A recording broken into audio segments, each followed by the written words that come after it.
আসসালামু আলাইকুম বন্ধুরা, চলে আসলাম নতুন আরেকটি ভিডিও নিয়ে। আজকে যে ভিডিওটি নিয়ে কথা বলবো সেটা হচ্ছে রিইউজড কন্টেন্ট।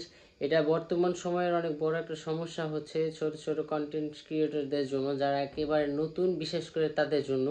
দেখা যায় মনিটাইজেশন অ্যাপ্লাই করলেন কষ্ট করে, 4000 ঘন্টা ওয়াচ টাইম এবং 1000 সাবস্ক্রাইব পূরণ করলেন, কিন্তু মনিটাইজেশন অ্যাপ্লাই করার পরে রিইউজড কন্টেন্ট দেখিয়ে আপনার মনিটাইজেশন রিজেক্ট করে দিলে হলো না। আবার নতুন অনেক আছেন, কষ্ট করে হচ্ছে আপনার প্রায় 1 বছর লাগিয়ে হচ্ছে আপনি মনিটাইজেশন করলেন, কিন্তু দেখা যায় কিছুদিন পরে রিউজড কন্টেন্ট দেখে আপনার মনিটাইজেশন চলে গেল। তো আজকে কি করলে আপনি মনিটাইজেশন সুরক্ষা থাকবে, কিছু হবে না এবং কোনো ঝামেলা হবে না, এগুলো নিয়ে আজকে আলোচনা করব। চলেন ভিডিওটি শুরু করা যাক। তো রিউজড কন্টেন্ট বেশিরভাগ ক্ষেত্রে আসে, দেখা যায় আমরা কি করি, আদার যে সাইটগুলো আছে সেখান থেকে আমরা রিলস ভিডিও বা কোনো থেকে ডাউনলোড করে আমাদের ইউটিউবের শর্টসে আমরা আপলোড করি বা আমাদের লং ভিডিওর সাথে অ্যাড করে আপলোড করি। তো এই অন্যের ভিডিওগুলা হচ্ছে অ্যাড করার কারণে কিন্তু রিউজড কন্টেন্ট আসে। তো আমরা হচ্ছে কি করি, ভাইরাল মানুষদের বেশি পছন্দ করি। আমরা চিন্তা করি তাদের ভিডিও যদি আমরা ছাড়ি বা তাদের যদি কিছু ভাইরাল কথা বা ভাইরাল কিছু গান আছে যেগুলো কপিরাইট থাকে, তো ওই গানগুলো আমরা ব্যবহার করি আমাদের ভিডিও ভাইরাল করার জন্য।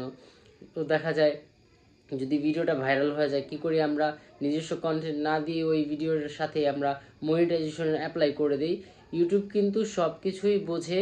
তো হচ্ছে ইউটিউব যখন দেখে যে এটা অন্যজনের কন্টেন্ট, তো হচ্ছে তখন ইউটিউব কি করে, রিউজড কন্টেন্ট দেখিয়ে মনিটাইজেশন দেয় না। তো আমাদেরকে খুব সতর্ক থাকতে হবে যাতে হচ্ছে রিউজড না আসে। রিউজড আসলে যত কষ্ট করবেন সব কষ্ট বিফলে যাবে আপনার। তো হচ্ছে অন্যজনের কন্টেন্ট না ব্যবহার করে ভালো, যদি তারপরও দরকার পড়ে তাহলে ব্যবহার করতে পারবেন। কিছু নিয়ম কানুন আছে, তো ওই নিয়ম কানুন মেনে যদি আপনি ব্যবহার করেন তাহলে আপনি ব্যবহার করতে পারবেন। এখন হচ্ছে যারা রিউজ কন্টেন্ট পেয়েছেন মনিটাইজেশন অ্যাপ্লাই করে, এখানে কিন্তু যদি আপনার কন্টেন্টই হয়ে থাকে বা যদি আপনি সব নিয়ম মেনে যদি ক্লিপ ইউজ করে থাকেন, তাহলে আপনাকে অ্যাপিলের একটা অপশন দিবে। আপনি যদি ওইখানে অ্যাপিল করে তাদেরকে বুঝাইতে পারেন যে না, এটা আমার কন্টেন্ট, আমি সব নিয়ম মেনে ভিডিও করেছি, যা যা বলবে যদি আপনি তাদেরকে বুঝাইতে পারেন, তাহলে কিন্তু তারা আবার আপনার চ্যানেলটিকে মনিটাইজেশন করে দিবে। আর যদি দেখা যায় আপনার চ্যানেল মনিটাইজেশন ছিল কিন্তু কিছুদিন পর রিউজড কন্টেন্টের কারণে আপনার চ্যানেল থেকে মনিটাইজেশন চলে গেছে, তাদের চিন্তা করার কিছু নেই, তাদেরও অ্যাপ্লাইয়ের অপশন আছে। অ্যাপ্লাই করলে কিন্তু এটা ঠিক হয়ে যাবে। যদি অ্যাপ্লাইতে কাজ না হয় তাহলে আপনার সব থেকে ভালো হবে আপনি ওই কন্টেন্টগুলো ডিলিট করে নতুন করে কন্টেন্ট আপলোড করে ওয়াচ টাইম কমপ্লিট করে হচ্ছে আপনি মনিটাইজেশনের জন্য অ্যাপ্লাই করেন।